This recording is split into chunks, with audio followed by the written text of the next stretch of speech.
Itu masalah kita sekarang ni. Masalah takut jadi status bertukar, jadi Kak Jan.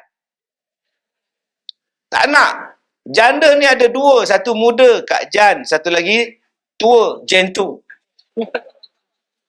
Aku tak nak jadi Gen 2. Aduh. Ada seorang perempuan yang sangat hebat. Mulia, tuan. Mulianya sebab duduk di masjid daripada mula dilahirkan. Sebab bapa dia nazar kalau isteri dia mengandung, dapat anak tu akan dijadikan sebagai orang yang berkhidmat di masjid. Berkhidmat di rumah Allah. Rupa-rupanya bila lahir perempuan, bukan lelaki. Jadi dah nazar, tak jugalah di masjid. Beribadatlah dia di masjid, tak ada siapa kacau dia. Dan masa itu wifi tak ada lagi memang. Baik sungguh lah, dia tak jadi TikTok lah. Nak main lato-lato pun tidak. Sebab dia jadi orang baik. Tak pernah berkenalan dengan lelaki, tak pernah dating dengan lelaki, tak pernah disentuh oleh lelaki. Tak pernah. Memang baik sungguh. Lawan dengan mak bapak pun tidak, derhaka pun tidak, semuanya tidak baik. Tiba-tiba datang malaikat kepada dia, Allah memilih kamu untuk mengandungkan seorang putera yang sangat hebat. Yang mana dia ni akan jadi Nabi ni.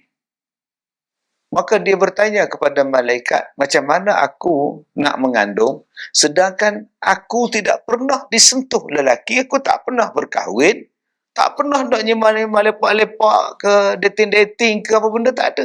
Macam mana aku nak mengandung? Malaikat kata, itu mudah pada Allah. Langit yang tak ada tiang pun Allah boleh buat. Langit yang tidak ada tiang tu pun Allah boleh jadikan. Apa susah Allah nak jadikan manusia yang beratnya 2,5 kilo dalam perut? Langit tu kan ada tiang. Susah bagi manusia ni, susah nak buat. Takkan nak buat manusia yang 2,5 kilo, habis-habis kuat 3 kilo mengandung dalam perut. Tak adanya susah. Maka Allah Ta'ala tiupkan roh kepada dia. Dan lahirlah seorang anak. Bila dia mengandung, waktu ketika dia mengandung, orang mula bising. Masyarakat sekeliling bising pada dia. Ingatkan baik. Kaki ranjur. Bahasa kita lah. Okay? Ingatkan baik sangatlah, alim lah. Tudung je labu. Atas tudung, bawah buka. Bahasa kita gitu. Pisang. Ini bahasa sekarang lah. Kutuk rapat-rapat bukan setakat pisang je. Nangka semua terbit semua. Masya Allah. Bayangkan orang baik, perempuan baik. Yang baik adalah selama tu berlakon. Cakaplah siapa laki-laki yang menodai kamu, siapa laki-laki yang skandal dengan kamu. Cakaplah. Dia kata tak. Allah yang pilih aku untuk mengandung. Aku tak pernah disentuh laki-laki, aku tak pernah berzina, aku tak pernah kahwin. Allah takdirkan aku. Dah berak tengah jalan.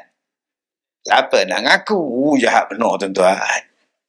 Ya, orang dulu-dulu sekarang baik-baik mulut dia. Orang dulu ni. Ya, orang sekarang baik, mana ada campur dia. Sekarang. Okey. Akhirnya, orang tak percaya dengan dia. Dia bawa diri. Maka Allah kata, kau pergi tempat lain. Duduklah tempat lain. Maka pergilah dia bawa diri dia dalam keadaan mengandung, searak mengandung, duduk, dia berpokok kurma. Waktu itu dia dah hampir nak bersalin. Maka Allah perintahkan kepada dia, kau goncanglah pokok kurma tu, kau makanlah buah kurma tu. Dengan izin Allah, dia tepuk dia gocak buah pokok kurma, jatuhlah buah, makanlah dia. Dan selepas itu dia melahirkan seorang anak. Dapat anak balik. Bila dapat anak dia patah balik ke tempat dia. Bila balik ke kampung dia balik, selepas melahirkan anak, lagi seronoklah orang kampung datang. Bahan. Udah. Buat balik dah. Dia udah. Tahu je benda dia menentai. Siapa bapaknya, cakap lah. Khabar lah. Ustaz, orang Perak ke Ustaz? Tak, tu. Khabar orang Perak lah. Tak, bukan orang Putih, tak. Bukan orang Parit, bukan. Khabar lah. Kalau kamu nak tahu siapa bapak dia, kamu tanyalah dengan dia. Dia betul kamu. Budak ni baru lahir, anak kamu ni kecil lagi, duduk dalam buayan lagi, kamu suruh kami tanya dia, siapa bapak dia? Hei, kamu pergi benong tadi. Atau aku tak nak cakap, kalau kamu nak tahu siapa bapak dia, tanya dia lah. Takkan dia nak bohong, dia budak. Kalau bahasa kita, mana mau. Panjang, mana mau. Panjang, mau tu panjang. Tapi demon ni jenis makcik bawang ni tuan-tuan ni. Tanya je ke? Hei, budak. Siapa bapak kamu? Yang ni yang disebut dalam Quran. Wa yukallimun nasa fil mahdi wa kahlah. Tiba-tiba budak tadi bercakap. Dalam buayan dia bercakap. Mak aku perempuan mulia. Mak aku tak disentuh laki-laki. Aku adalah Isa. Dan aku adalah Nabi. Dan aku akan diberikan kitab kepada engkau semua. Tercengang semua orang. Budak kecil cakap, dia kata mak dia bersih, mak dia suci, dia adalah satu roh yang ditiupkan dalam mak dia untuk tunjukkan kebesaran Allah, dan dia adalah Nabi dan akan dapat kitab, nama dia Injil. Inilah dia tuan-tuan, kisah Nabi Isa alaihissalam dengan mak dia yang mulia, iaitu Siti Maryam. Baik, tuan-tuan bayangkan, Siti Maryam orang baik, tak pernah buat jahat, tak pernah buat apa-apa pun jahat, tuan-tuan. Dia bukan macam kita, duduk saja-saja, tergedek. Okey, tambah bulan puasa. Puasa tak puasa, masuk juga, masuk. Kita yang puasa ni tengok Allah. Sebab kita tengok dengan isteri, jadi mata tu jadi baik. Okey? Kan? Isteri di sebelah, abang tengok apa abang? Ceramah Ustaz Wadi. Kan? Isteri pun panjang tengkok. Habis ceramah Ustaz Wadi, ceramah Ustaz Kazim pula. Panjang tengkok isteri. Tiba-tiba habis ceramah saya, keluar gambar hak tadi ni. Gelek je. Tak kira bulan puasa, puak-puak ni, astagfirullahalazim. Terus naik ke atas gambar. Isteri pun ke dapur baju air. Dia cari balik, mana yang tak ada. Ni bukan orang sini lah, ni di Afrika ni. Tuan-tuan yang saya muliakan, Siti Maryam ni baik. Tapi bila Allah Ta'ala kata pada dia, engkau akan mengandung. Suami tak ada.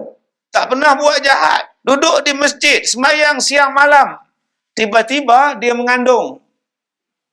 Tanpa bapa, tanpa suami. Dia tahu tak risiko akan datang pada dia? Tahu? Apa risiko dia? Kena pulau. Kita kalau mengandung tanpa suami, wow, kecoh. Satu bangunan, kandung.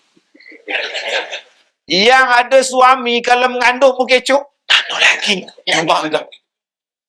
Bukan dia dah beranak ke? Beranak dah, datang pula mengandung. Ya Allah. Betul-betul. Yang kahwin ada suami pun orang ngata, tuan. Bayangkan kalau orang tak ada suami mengandung, lagi ngata. Kita akak-akak ni kalau mengandung kerak, pergi cek hospital. Apa kata nurse? Kalau mudah lah, bagilah orang lain pula. Saya tak tahu muka kamu. Oi, marah benar nurse, tuan. Bayangkan Siti Maryam tak ada suami mengandung. Dia tahu tak risiko? Tahu. Risiko kena pulau. Risiko kena kutuk. Risiko kena hentam. Tapi dia sanggup mengandung. Sebab apa? Sebab perintah Tuhan. Sebab perintah Tuhan. Kenapa dia sanggup juga mengandung? Sebab apa yang Tuhan nak bagi pada dia lebih baik daripada apa yang dia akan dapat. Apa yang dia akan dapat? Kecaman. Apa yang dia akan dapat? Kutukan. Tapi akhirnya apa yang dia dapat? Syurga. Apa sangat kutukan, makian, kalau nak banding dengan syurga. Lantak. Orang kutuk kita, biar. Orang yang kutuk tu takkan kenyang dengan kutukan. Biar dia. Kita pun takkan rebah dengan kutukan. Tapi ingat, benda lain yang Tuhan nak bagi. Yang Tuhan nak bagi ialah syurga. Kalaulah setakat kena kutuk, umur setahun, 10 tahun, 20 tahun kena kutuk, lantaklah. Janji aku dapat syurga. Khalidina fiha abada. Aku kekal di dalam dia. Tuan-tuan yang saya hormati, kehidupan kita dalam dunia tidaklah selalunya indah. You kena ingat tu. Tak selalu indah. Berapa ramai orang hari ni yang kahwin, saat kahwin je indah. Tu pun tak apa nak indah masa kahwin. Masa kahwin je indah, ya Allah. Tuan.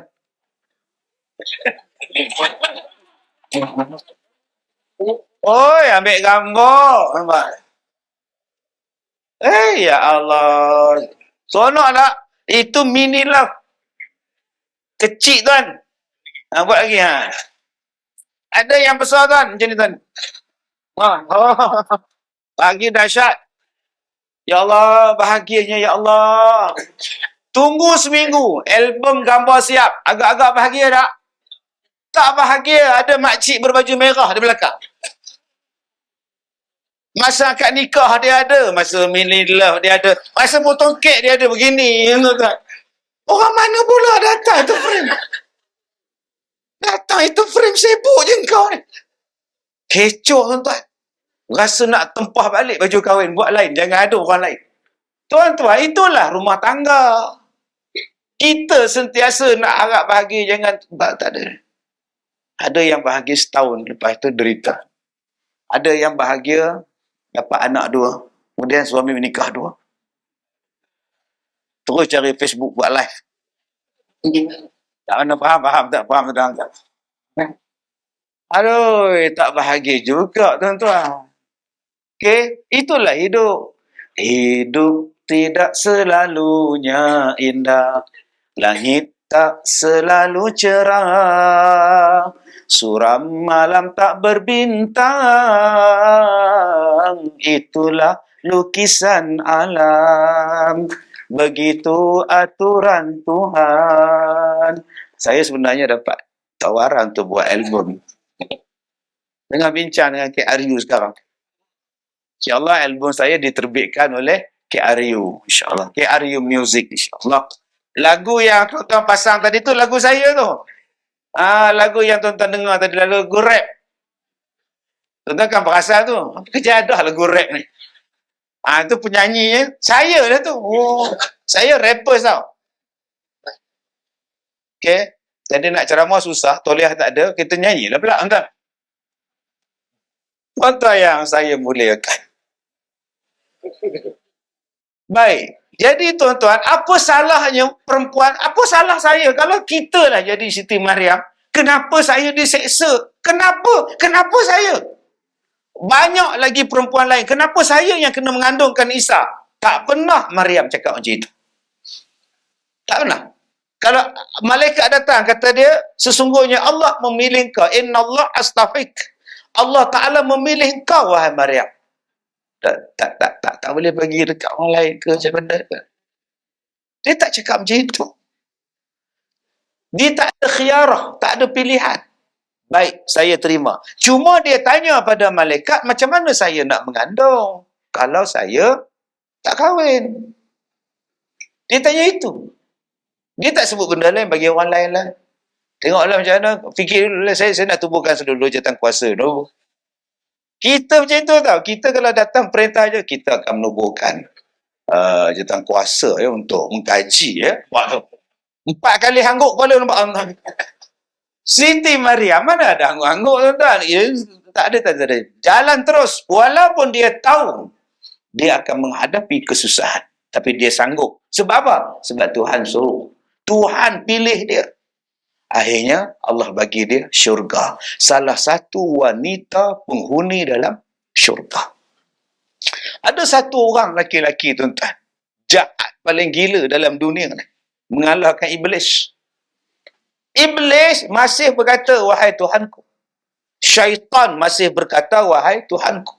Bila Allah tanya pada dia, "Hai iblis, ma mana'aka alla tasjuda idza amartuka?" Iblis, apa yang menghalang kau bila aku perintahkan kau tunduk pada Adam? Apa masalah kau yang kau tak nak tunduk, Ustaz? Ana khairum minhu. Aku lebih baik daripada Adam. Khalaqtani min narin, aku daripada api, wa khalaqtahu min tin. Adam daripada tanah. So, aku takkan tunduk pada tanah. Aku api tau. Dia masih mengaku bahawa Allah itu Tuhan. Tapi ada satu manusia, dia mengaku dia Tuhan. Nama dia apa? Fir'aun. Wow, ana rabbukumul a'la. Aku adalah Tuhan paling tinggi sekali. Masya Allah. Nama dia apa? Fir'aun. Jahat tuan-tuan, Fir'aun. Sampai mengaku Tuhan. Hebat. Iblis kata, tabik aku engkau. Aku pun jahat-jahat aku pun aku tak ada mengaku Tuhan engkau. Aduh. Makan julap sakit perut.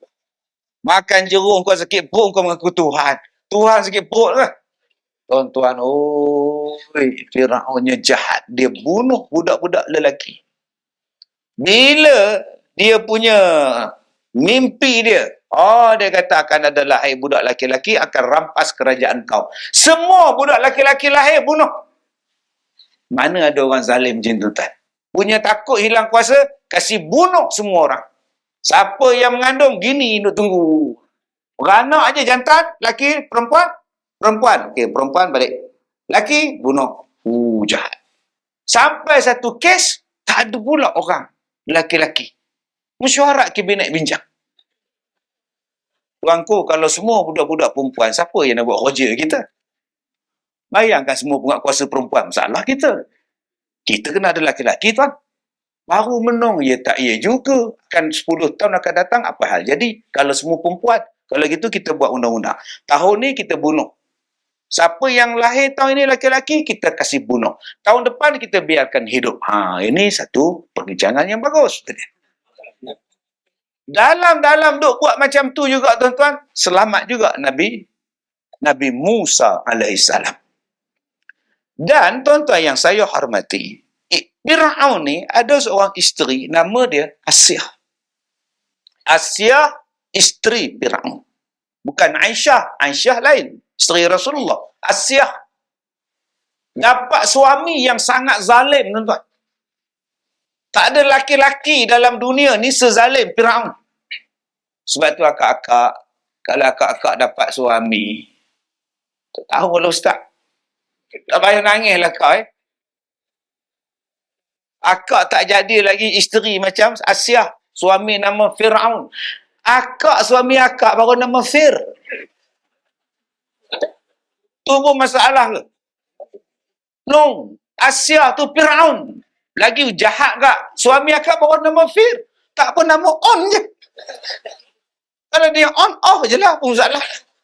La ilaha illallah. Itu pun kadang-kadang. Saya kalau perempuan datang jumpa saya susah hatilah. Lambatlah habis drama ni. Ustaz bayangkan, saya pun bayang ke kau.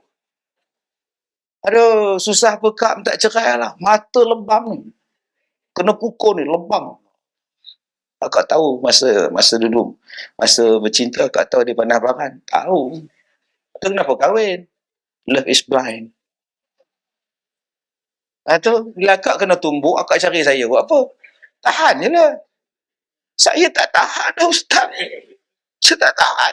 Kalau akak tak tahan, akak pergi mahkamah, minta cerai. Mana boleh suami pukul isteri?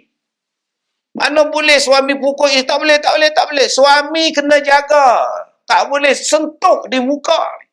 Tak boleh menyakitkan dia. Islam suruh jaga. Hujung rambut sampai hujung kaki di bawah tanggungan suami. Mana boleh macam itu? Sampai kalau anak tudung isteri terkoyak. Isteri mengadu. Wajib balik. Abang. Ni anak tudung. Terkoyak. Sekarang juga abang ke kedai RM2. Beli 10. Kayaknya banyak pun. 10. Nah. Habis tu yang lama ni macam mana abang? Kau simpan. Tak kat dapur kita buat tapis kopi.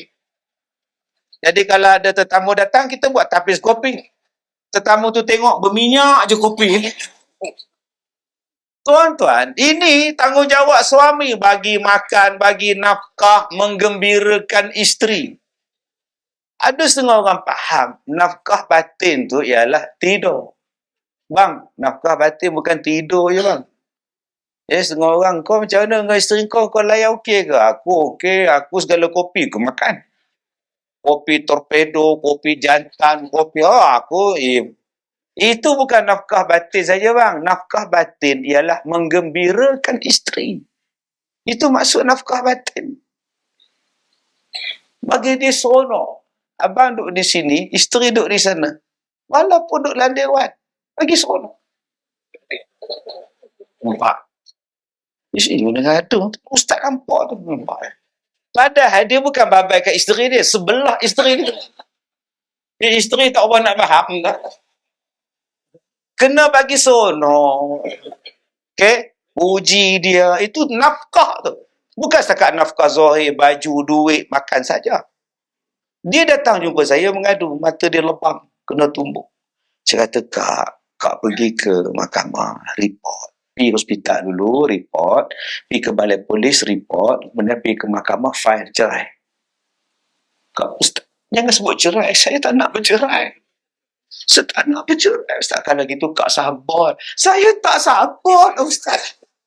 Kalau gitu, Kak cerai sajalah. Saya tak nak bercerai, Ustaz. Jangan sebut cerai, Ustaz. Kalau gitu, Kak sabar. Saya tak. Lagi aku yang hilang sabar, kan? Tak. Payah betul.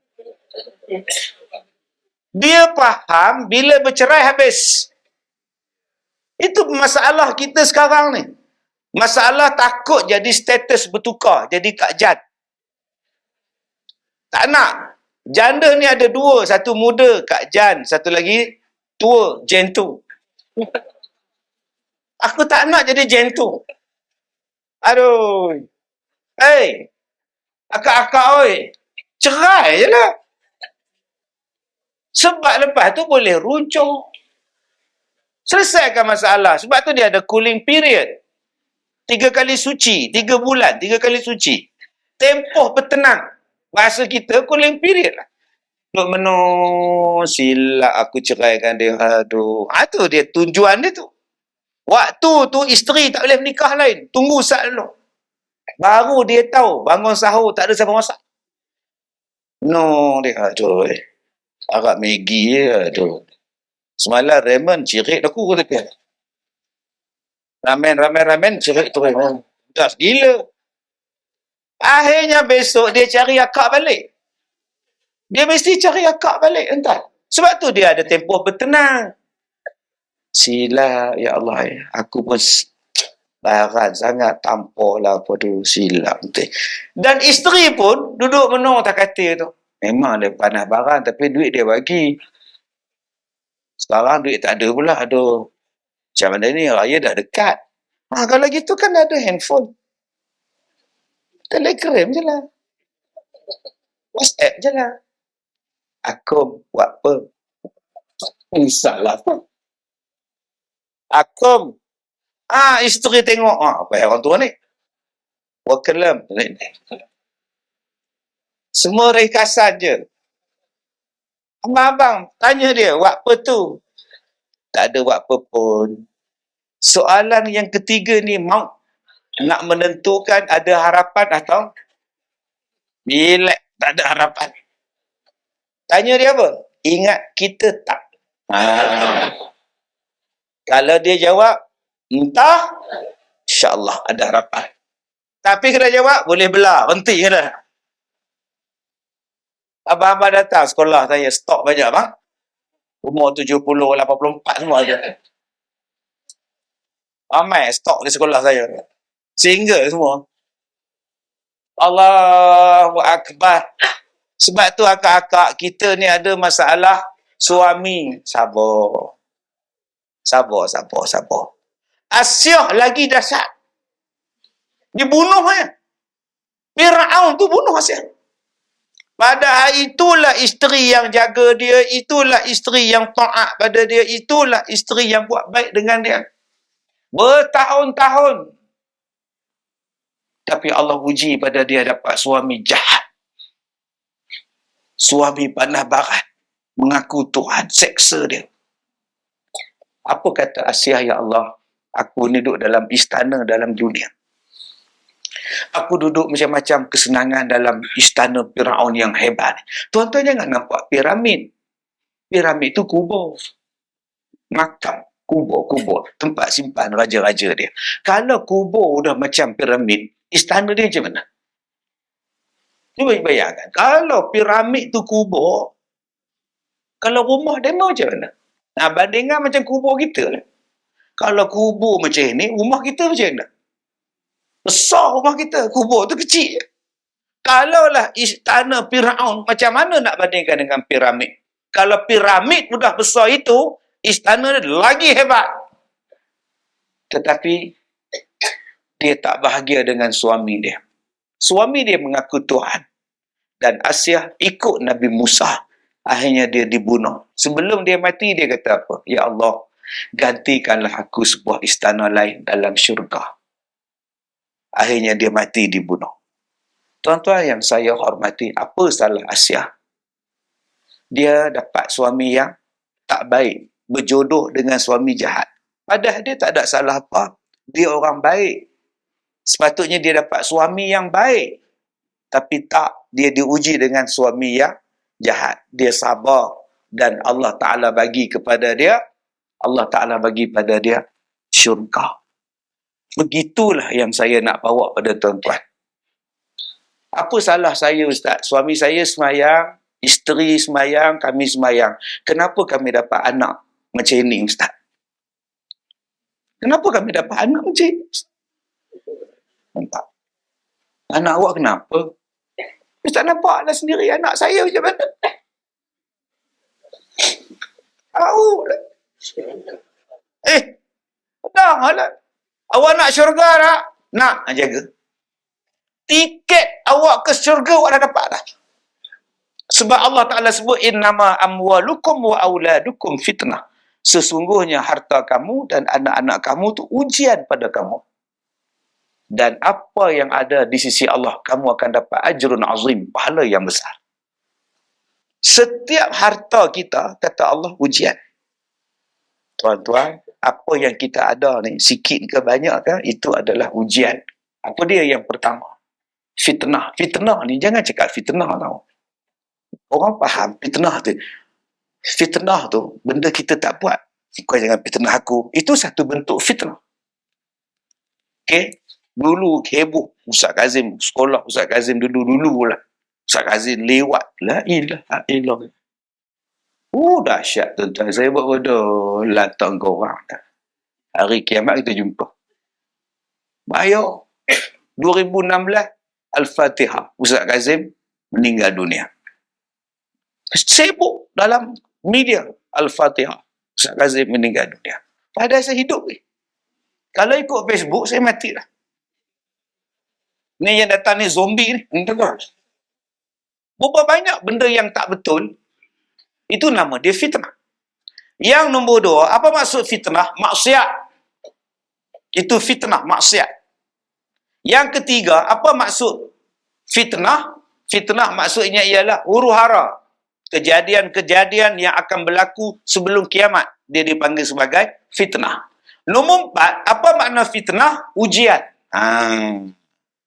Jadi jangan tuan-tuan, bila baca ayat tu, anak aku adalah fitnah. Bunuh je.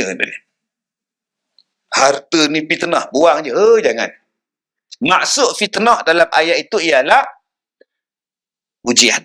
Ada pula ayat yang kita baca, wal fitnatu asyaddu minal qatl. Fitnah itu lebih besar pada membunuh. Bukan fitnah. Fitnah tu syirik, dalam maksud ayat itu ialah syirik pada Allah. Jadi kena faham, ada lebih 14 maksud fitnah. Salah satunya ialah ujian. Dan kata Allah, ujian dalam kehidupan kita, salah satunya datang daripada 2 benda. Pertama, ialah ujian harta benda. Ada orang yang diuji harta banyak, dia jadi sombong. Dia suka lekeh orang punya harta. Dia pakai kereta besar, kereta juta-juta. Kita pula pakai kanch. Parking sebelah dia. Dia parking sebelah dia, kita pakai kanch. Wah, dia keluar-keluar. Yokap, ya ini sajalah, better you sell it lah. Astaghfirullahaladzim. Better you sell it, kata dia. Kita nak beli tu hutang duit Pak Mentok. Dia boleh senang cakap kau jual lah buat tukun. Dia jadi sombong tuan-tuan dengan sebab harta dia. Jadi sombong dengan sebab tangan dia tu ada jam harga juta. Zaman sekarang ni tuan-tuan, zaman orang boleh buat macam-macam. Saya angkat tangan macam ni, orang ambil gambar dia. Berapa harga jam Ustaz kasih? Sekarang itu fitnah. Tuan-tuan tak boleh buat apa lah, fitnah. Dan hari ni kalau nak tengok suami, nak tengok bakal suami pun, itulah yang orang nampak tu. Bila datang ke rumah bakal mak mertua, pak mertua panjang tengkok. Kata private lah lihat. Private? Dah hentikan keluaran tu tadi. Astaghfirullahaladzim. Dah dihentikan keluaran ni tadi, Ustaz. Oh, panjang tengkok. Abang, BMW bang. Kau tak tahu BMW pun boleh sewa tau. Sebab hari ni kenapa manusia hidup berpura-pura? Sebab orang nampak kebendaan. Nampak kebendaan, ya Allah. Tengok kerja apa? Awak kerja di mana? MPAJ. Agen? Nak kuasa garang. Bangga je tuan-tuan. Awak kerja di mana? Saya kerja Kelang. Ada sok-sok tak? Itu soalan dia tanya tuan-tuan. Sok-sok ada sok-sok. Oh, ada pencen tak? Jarang tanya. Awak semayang tak? Abang-abang yang mana nak terima menantu tu, mana mama tu? Tak ada lah, lari dah tuan-tuan. Nak terima menantu, tanya dulu. Semayang tak? Semayang. Subuh berapa rakaat? 4. Subuh 2. Sembilannya 4. Oh, sini 2 ya? Tempat saya 4. Astaghfirullahalazim. Awal-awal kaki kelentong lah. Lebur. Esok dengan kita, dia kelentong sekali. Dengan harta ni tuan-tuan, berapa ramai jadi belagak, jadi sombong, jadi riak. Sedangkan harta itu pinjaman. Dan bila mati besok tinggal. Tak ada pun tuan-tuan dengan harta-harta tu tanam sekali tinggal. Dan harta kita tu dimiliki oleh orang lain pula. Kita dengan bangganya beli rumah townhouse, rumah semedi begini, bangga. Tulis pula villa. Villa. Sambung pula nama isteri kita dengan kita. Daud dengan Mazda. Mazda. Isteri Mazda, suami Daud, villa cinta Mazda. Toyota tak ada. Ni sambungan nama dia orang. Akhirnya mati suami entah. Umur 34, suami mati. Isteri 32. Ini rumah kita orang, ini rumah kita, bangga sangat. Tengok-tengok kita mati dulu. Isteri menjanda setahun. Rumah dapat kat isteri. Setahun datang orang Minah. Suami baru pula isteri. Masuk dalam rumah yang kita punya. Tidur atas katil yang sama, guna bilik mandi yang sama. Sekejap. Kita dalam kubur menung. Suami baru dia 10 sen pun tak buat loan. Tak pernah bayar pun pada bank. Sekarang, gini tengok Astro. Ronaldo lawan. Oh, tuan-tuan, oi. Setahun kahwin dengan isteri kita pula mati. Sudah. Rumah tu dapat dekat suami dia, 3 bulan lepas isteri dia meninggal, dia nikah baru pula. Dua-dua orang asing dalam rumah tu. Yang si perempuan tak pernah bayar walau 10 sen, yang si lelaki tak pernah bayar 10 sen, dapat semua. Itulah harta yang kita nak bangga sangat. Kita tak tahu harta kita ni dapat kat siapa. Kita tak tahu. Dapat kat anak saya, Ustaz. Anak saya laki-laki tu, memang saya dah bagi dah rumah kat dia, rumah sekarang ni. Dekat Pandan tu, desa Pandan tu memang bagi kat dia lah. Okey, kita buat perbandingan yang sama juga. Anak kita kahwin, dapat menantu. Alhamdulillah. Tiba-tiba anak kita mati, harta dapat kat menantu. Menantu tu pula kahwin lain. Bila kita datang nak tengok cucu, makcik siapa ya? Makcik ada hajat apa datang rumah saya? Rumah awak? Itu rumah laki aku tahu, kata dia. Itu dulu makcik, sekarang saya dah kahwin dengan menantu makcik. Menung kita tuan-tuan. Itulah harta. Sebab tu kita tak payah bangga-banggakan dengan harta. Kita tak tahu harta ni akan dapat pada siapa. Dia bukan boleh bawa selama-lamanya. Melainkan harta yang kita dah bagi pada jalan Allah. Okey? Melainkan harta yang kita bagi pada jalan Allah. Yang kedua, yang jadi fitnah kepada kita apa dia? Yang jadi fitnah kepada kita ialah anak. Ada orang kata ujian awak dapat anak autism, awak dapat anak macam ni, sabar ujian. Kau ingat anak yang normal tak ujian ke? Berapa banyak anak yang sihat, tidak OKU, menyusahkan mak bapak. Lagi banyak menyusah. Polis lagi kenal anak dia daripada mak dia kenal. Bayang. Rekod anak dia ada kat balai. Mak tak tahu rekod dia. Saya tuan-tuan, helmet saya hilang, kasut saya hilang. Mana pula kasut aku ni? Besok je jiran saya menjerit, orang curi. Saya pun bangun. Apa bang? Orang mencuri. Kita kejar. Dapat tuan-tuan. Lah, kejiranan yang sama juga. Saya berjumpa polis macam mana tuan? Kita dah kita tengoklah barang-barang apa yang dia curi lah. Dia sembunyi di mana tuan? Di rumah dia. Saya pergi tuan-tuan, ramai orang tengok. Kasut saya ada dalam rumah dia tuan. Di mana? Bawah katil mak dia. Helmet pun ada bawah katil mak dia. Banyaknya tuan-tuan. Mak dia sibuk berniaga pasal malam, anak dia pun curi malam-malam. Dia letak tuan-tuan. Besok dapat orang pelanggan dia jual. Itu anak yang tak cacat tu. Yang tak OKU. Sebab itu kita kena ingat, setiap daripada kita ni akan ada anak. InsyaAllah. Dan semua itu adalah ujian. Ada orang yang diuji anak dia cantik. Dia gagal pula. Kau orang kalau tak ada 20,000 jangan bina anak aku. Dia pula sombong. Anak tak sombong. Ada pula orang yang diuji anak cantik gila. Tapi tak ada siapa datang minang. Sabar kau. Ada orang yang diuji anak dia lelaki. Sekarang jadi perempuan. Menang pula dia entah. Siang malam tanya, bukan lelaki kan anak kita kata? Ya, lelaki. Macam mana tu perempuan dia? Ujian. Termasuklah anak kita tak ada respon. Panggil, hai. Man? Hai Man. Waduh. Pasal budak ni 3 tahun tak cakap, 4 tahun tak cakap. Apa budak ni rupanya ada masalah. Ada masalah. Allah sedang uji kita. Tuan-tuan, anak-anak macam ni, anak syurga.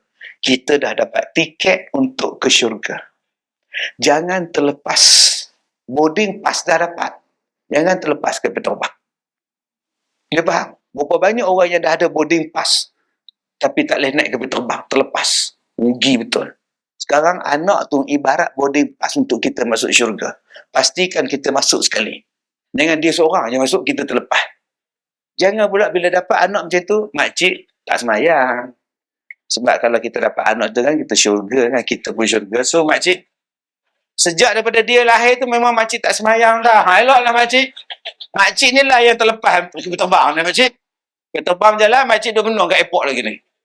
Saya baru je nak masuk tuan-tuan. Kelebihan anak-anak yang istimewa bulan Ramadan. Masa dah dia beri. 5 minit je tuan.